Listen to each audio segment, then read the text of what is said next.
I know we live in a racist country. I know this. I've lived on this earth for half a century, and I know we live in a racist country.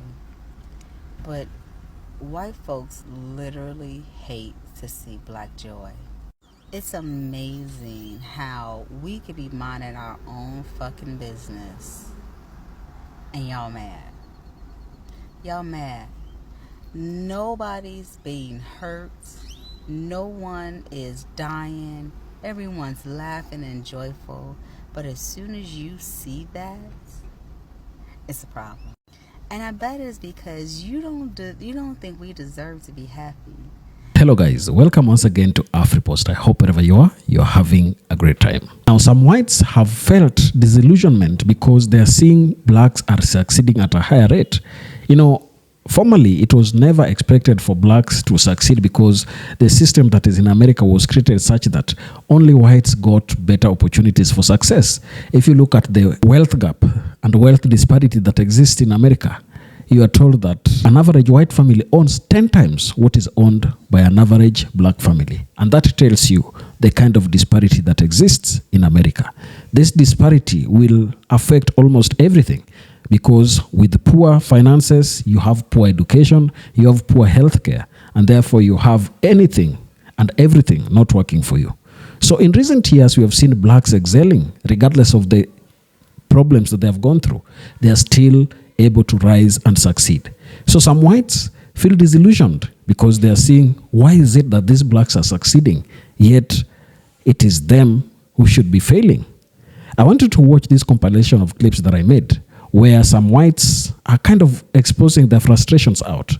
Then we shall talk in the end. Let's watch. White supremacy relies on having an uneducated population, and that is exactly what Trump's administration in the White House is creating today. Anti-intellectualism isn't just concerning because individuals don't know how to read or write at a high level. It's concerning because they don't know how to recognize patterns that are happening in society. They don't want you to recognize the historic danger of banning books or realize that in 2023 alone, more than 3,000 books were banned, mostly about sexuality, race, and gender. They don't want you to recognize that erasing history is dangerous, like how Florida changed slavery to involuntary relocation, or that the GI Bill that built the American middle class, including my family, excluded black veterans. Why? Because if you understood the way that racism is built into the foundation of this country, you would demand change. You would have to if you have any sort of conscience. From education to housing to policing, go back 30, 50, 70, 90 years and the pattern is all there. White supremacy needs you to be uneducated and complacent in your current status. So what is the most radical thing that you can do today, especially as a white person?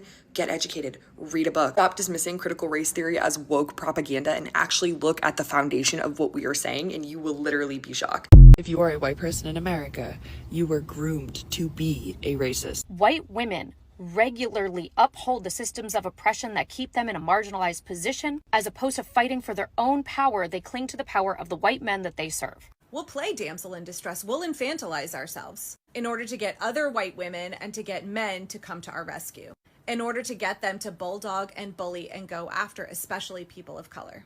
A woman caught on camera calling Oakland police last month on an African-American family that was barbecuing on the lake nearby. The video struck a nerve. The woman in the video insists she wasn't racist. She said she just wanted the police to come because barbecuing with coal was against the rules in that particular area.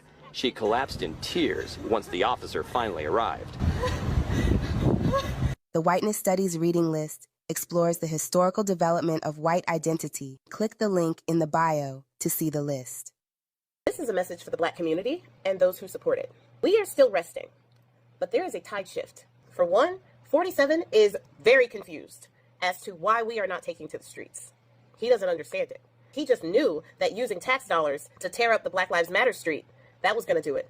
Tearing down the buildings with George Floyd and Breonna Taylor, he was sure that floating the rumor of pardoning Derek Chauvin would do it. His executive order to bring back segregation, all of his attacks on DEI, even though black people benefit the least from DEI. He was sure that would do it. It hasn't. And one thing that they didn't plan on at the end of the election, something that happened on November 5th, 2024, is when we all went into the voting booth and voted, and we were the only demographic that was united and held strong for democracy in this country. The 92% of black women who knew the assignment and knew what the stakes were, because we always do. The 78% of black men who held it down because they knew what would happen if they didn't. the black community knew the assignment, we became on the same wavelength. When Target did their thing, we collectively made them an example. Walmart, also losing money. Amazon, also losing money. Now, granted, allies that support the black community, the LGBT community, women, they've all been a part of that too. But black people have collectively been on the same wavelength. But in Trump's desperation to get us out into the streets, he is becoming more and more dangerous with his executive orders. On April 28th of this year, he signed an executive order. The executive order is titled Strengthening and Unleashing America's Law Enforcement to Pursue Criminals and Protect Innocent Citizens. Now, we all know that Trump don't give a crap about innocent citizens, because if he did, he would care about due process, and he wouldn't try to get rid of habeas corpus, because that is how you know that a citizen is innocent or not. So what they want to do in this executive order is give cops more power and permission to profile, to brutalize people that they just think are guilty. That means us. He is trying to create another George Floyd, another situation that will get us into the streets. I say this so that we all can be cautious and we can all see and know what he is trying to do. This executive order further militarizes the police that were already militarized with tanks and riot gear, that apparently they do not need when people are protesting that are of a lighter shade, but they need it for us. This also further protects law enforcement officers who are accused of misconduct or police brutality. Protects them because we know that they need to make it home to their families, but you don't need to make it home to yours. They fear for their life, even though they're the ones holding the weapon and pointing it at your back. This executive order also does something that we have already seen. This executive order threatens state and local officials who discriminate by enacting diversity, equity, and inclusion initiatives. If state and local officials are being inclusive, advocating for diversity and equity, they can be charged with discrimination charges. Now, Trump's DOJ's Civil Rights Department, who have defended the civil rights of people for 70 years now, they are no longer defending the rights of black and brown people, LGBT people, women, all of those people who are usually discriminated against. They are no longer going to be representing them. So if you have an issue of discrimination, the DOJ will no longer represent you because of discrimination. Make it make sense. They will now be focusing their attention on discrimination against white Christian people, because they are the most discriminated group by far. Yeah. Now, I say all this to say there's a tide shifting. Even though black people are resting, we are focusing in on our communities, our black-owned businesses, our children, our education, all of that. Yes, we need to continue doing all of that. I have seen a shift in the boldness of these racist people. Neo-Yahtzee rallies and marches up there in Kansas City. YT women calling little autistic black children the N-word, getting $750,000 for that. But then there have been videos of black people letting those racist people know, who think we are going back to the 1930s, during the times that we were hanging in trees, that they were having picnics with us as the main course. Times where they could tell us which swimming pools to swim at, which water fountains to go to, where to sit on the bus. Alabama today is trying to resegregate its schools. Problem is, black people like me were born into freedom. It's going to be real hard to put that genie back in the box. So even though black people are resting, we're not going back to 1930. We are a different breed. But I say, be cautious, because 47 has already started putting things in place, specifically for us, because he wants us to protest. And when we protest, he will enact martial law. And he already has the orders in place to do that. We need to know the enemy that we are fighting. So what do? Stay out of the street. Do not protest, no matter what happens. What we will do is we will continue to organize and protest with our wallets, cheer on our allies who are out in the street, strengthen the black community, and to be there for each other. We will continue to support black-owned business with our wallets and our presence. We will continue to be united as we were on the 5th of November 2024 when we tried to save this country. We will continue to do what we do best, thrive in our excellence, even during the hardest times. Love y'all. I don't usually say this, but share this video to somebody that you think needs to hear it. If we can depend on the right to do anything, it is to be deplorable. And on this Memorial Day, they did not disappoint. Starting with Dumpy Pants himself and that ridiculous post he made this morning, talking about literally everything but the sacrifices of our troops, right down to the KKK and neo-Nazi march and rally in Kansas City yesterday. Patriot Front held a rally yesterday. They then held a march afterwards. If you've never heard of Patriot Front, they are a white supremacist hate group, self-proclaimed ashes, and are all in on the MAGA front with 47. If you've never heard of Patriot Front, it's because they used to be Vanguard America. And Thomas Ryan Russo formed Patriot Front from Vanguard America after what happened in Charlottesville when one of the Vanguard America people ran his truck into a crowd of people, unaliving one and injuring numerous others. This was in 2017 during the Unite the Right Charlottesville, Virginia marches, where Vanguard America was protesting the removal of General Robert E. Lee's statue. Side note, you guys would not believe how many people I have in my comments telling me the Democrats were the ones who had the slave. And then these same people protest the removal of a Democrats' Confederate statue. So you support Democrats now? I don't understand what that argument is. Like, what is the gotcha that, anyway, I digress. Vanguard America, or rebranded Patriot Front, was actually ordered by a judge to pay each one of the victims of the Charlottesville incident $350,000 each for punitive damages and emotional distress. June of 2022, 31 Patriot Front members were arrested when somebody saw them loading up into a U-Haul truck, kind of like they did in Kansas City this weekend, and they thought that was suspicious. They called the police pulled them over, and the police found smoke grenades, shields, kind of like they had this weekend, and other items, as well as documents spelling out how to create an incident at the park. And they are really good at creating incidents because they were the ones creating incidents at the George Floyd protests. The Kansas City Police Department spokesperson said that the police department didn't even know that they were coming, and they didn't have to get any permits because no streets had to be closed. All of the marching was done on sidewalks and in public places where they could use their First Amendment right to assemble. What I found interesting also was that the Kansas City Police Department spokesperson said that there was no indication that the Kansas City Police Department escorted them in any way. But there are pictures and video evidence of police on bikes escorting them through their march. So I don't know why she felt like she had to say that when we all saw that it's a lie. They were escorted and no one was arrested. This is a hate group with shields and flagpoles that have spears at the tip of them. And the police didn't fear for their lives. They didn't instigate an issue like they did in the peaceful George Floyd protests. They decided to assemble outside of the National World War I Museum and Memorial. A spokesperson for that museum said that although they respect the First Amendment right to assemble and exercise their free speech, they stand firmly against hatred, bigotry, and divisive rhetoric in all forms. As Patriot Front marched, they would chant things like life, liberty, and victory, and reclaim America. I personally think those are very weak-ass chants that have very little thought into them. First of all, life, thanks. Liberty, for who? They don't even realize that their own liberties are being taken away right now. And victory, against who? Who are you fighting? Reclaiming America, from who? The people who built it? Anyway, now the people that marched and rallied in Kansas City were not from Kansas City.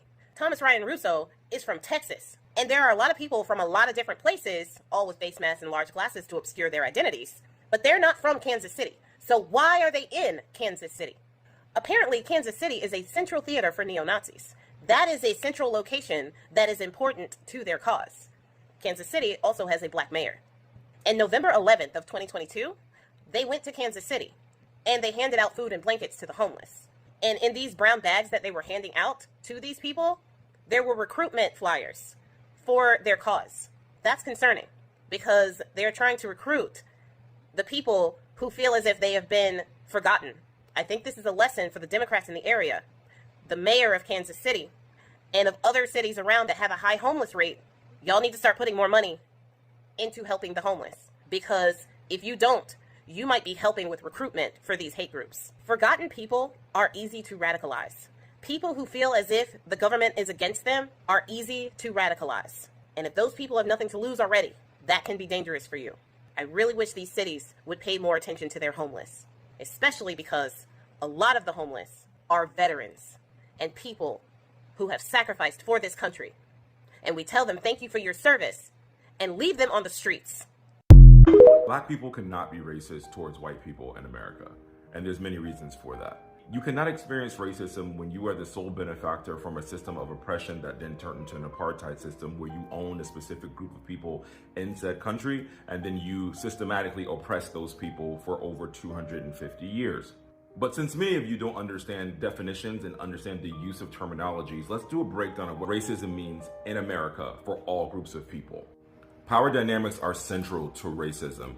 Racism isn't just about individual prejudice, but also the ways society are structured to create advantages for one group of people, often the dominant racial group, or in this country, white people, and disadvantages for others, in this country, black people, brown people. Racism also requires the power to enforce. The role of power in translating prejudice into systematic discrimination through institutions, policies, and cultural norms. It is not enough just to hold prejudiced beliefs. Racism also requires the power to act upon those beliefs and affect the lives and opportunities of others. Policing, workplace, education. Prejudice versus racism is another one.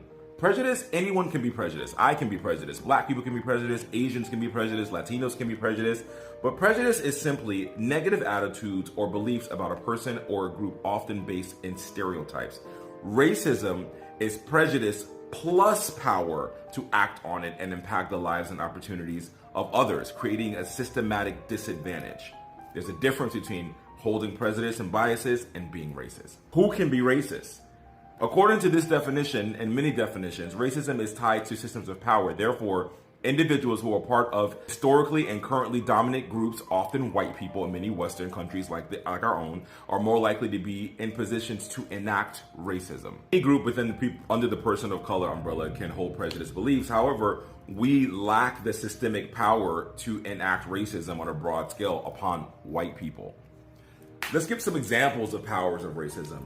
Redlining, a huge one. Historically denying loans and services to communities of colors, limiting their access to housing and wealth accumulation. That also goes for the GI Bill. Veterans home from war could not access funds to buy homes, get access to jobs or education, or healthcare after serving in the war.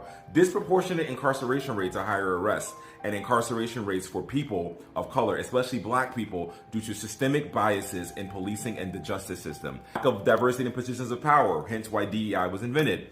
Underrepresentation of people of color in leadership roles across various sectors, politics, education, and business. Racism requires power, emphasizes the role of power dynamics in understanding how prejudice translates into systemic oppression and disadvantages for certain racial groups. In order to have that power, you have to be the dominant group, which in this country is white people.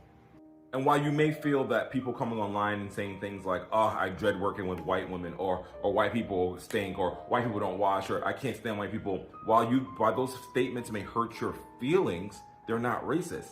And we're able to say those things because, quite frankly, most of the things that you do in your life when it comes towards us are either micro or macro aggressions and stem from our racist system. I said this in my last video. You cannot believe that you're not racist if you come out of a racist system. Everyone is racist. It's about how you unpack those biases, how you unlearn those biases, and how you address your fellow countrymen that teaches you how to be less racist than you actually are. Especially if you come from the dominant group that benefited from said racism your whole life. Bye. My name is Kylie, and I'd like to explain this analogy for the reason I make my content. Growing up as a white person, you are taught that everything you do is rooted in merit. So all of these CEOs who have earned their positions, it's because they are truly the best qualified for the job. Sexism, racism, etc., none of that exists. And in fact, our country has completely healed from the time of the Civil War when white people had enslaved people based upon their race. So now everything is perfectly equal. And if you don't work hard, that is why you end up in the position that you end up with. Systemic inequalities aren't real. Police departments aren't racist. And in fact, if you do the right thing, you will always succeed and you will always have good things come to you. Sort of a just world hypothesis situation. You don't even learn about racism until you're 15 or 16. So in many ways, the knowledge of white people about racism, whether it's something they say or do or participate in unknowingly, it's about the knowledge of like a kindergartner. So that's why something that seems obvious to you or to other people who have grown up experiencing racism is not at all obvious to white people, which is why I make the content that I do, to encourage white people to be actively anti-racist and to stop doing these things that I call out in my videos. I know we live in a racist country. I know this. I've lived on this earth for half a century, and I know we live in a racist country. But white folks literally hate to see black joy. It's amazing how we could be minding our own fucking business and y'all mad. Y'all mad. Nobody's being hurt. No one is dying. Everyone's laughing and joyful. But as soon as you see that, it's a problem. And I bet it's because you don't think we deserve to be happy. You don't think that we deserve to have any happiness or joy in our lives because you've been trying your best to beat us down for a long time. And we're still here. And you're wondering why we're still here. And how dare we have the audacity to be happy. I'm sitting here watching these videos and listening and reading some of the responses to the graduations where they're dancing, and I think one school, I think it was in Baton Rouge, actually got out and started doing a line dance. The whole entire stadium, auditorium was doing the line dance. The shit was amazing to see. I worked in education for 12 years, and as a student services manager, one of the things I was responsible for doing was ensuring that the graduation happened. I was solely responsible for putting on the graduation for approximately 100 students or so every semester. And one of the things that they did not want us to do was that, what some of these videos are showing, which broke my heart, even though now and again, families would applaud louder than they should. But it's just joy. It's happiness. And I worked for a nursing college, and when I tell you those students went through it, hell yeah, I would be screaming. It's like, y'all are so fucking vanilla that anytime there's any color, you get upset, you get afraid, you get anxious because you don't know where it's going. That's what it is. Y'all literally are afraid of us. You don't know what that is or how riled up we can get. So you get scared. You're very timid. And then you think it could be towards you in some respect. It's just funny to me. And then y'all have the audacity to come mess with us when we're not even doing anything to anybody away from you. But you invite yourselves in and produce a problem so that you can feel better. How's that working out for you? I love seeing each and every last one of these graduations where they're acting a plumb fucking fool, and I say keep doing it. Make them angry. Yes, they are complaining over blacks succeeding without their effort, and it's all upon them. Blacks have resisted a lot of challenges. They have been very resilient. You remember slavery. You remember the Jim Crow laws. You remember the discriminations that they have gone through. The biased governance structure that has existed in America, yet still they have that opportunity to succeed. So we can't just begrudge them for nothing.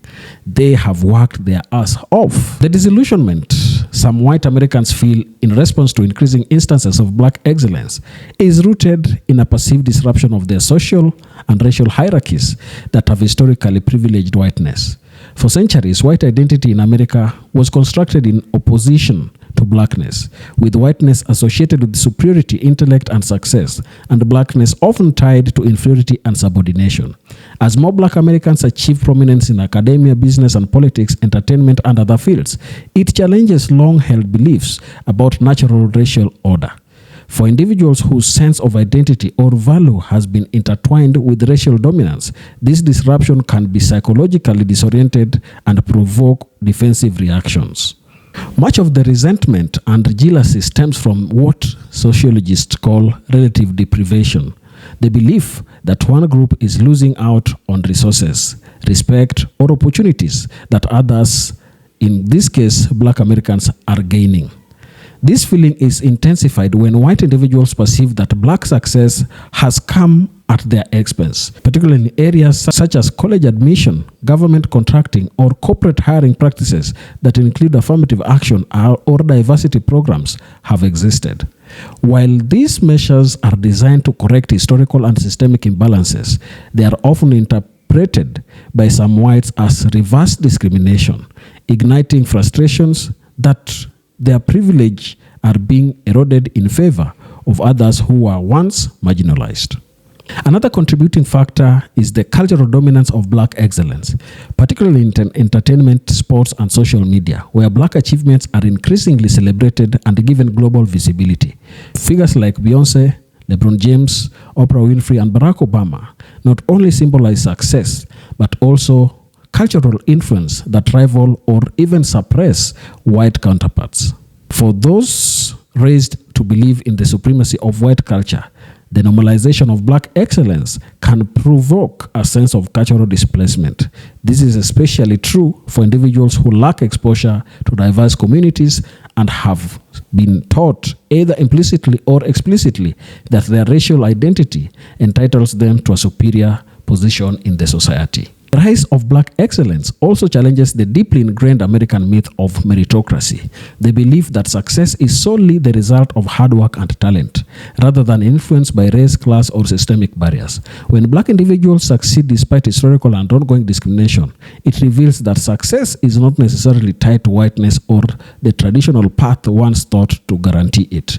This can trigger feelings of inadequacy and insecurity among some whites, especially those who are economically struggling or feel socially stagnant. Rather than interrogate the systems that have failed them, they may project their frustrations onto successful Black individuals, seeing them as symbols of an unjust system that has betrayed their expectations.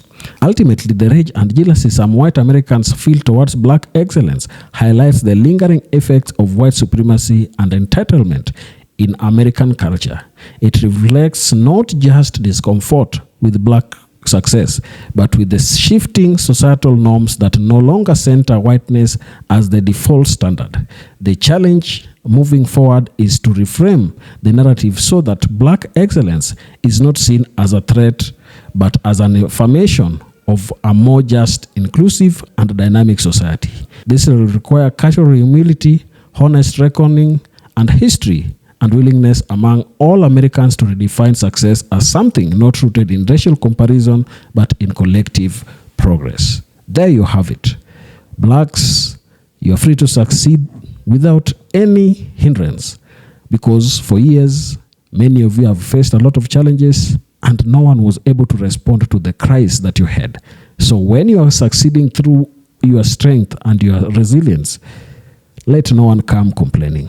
Tell me your opinion down in the comment section. And if you're watching us for the first time, please don't forget to subscribe to the channel, like the video, and share. Thank you, and let's meet in the next one.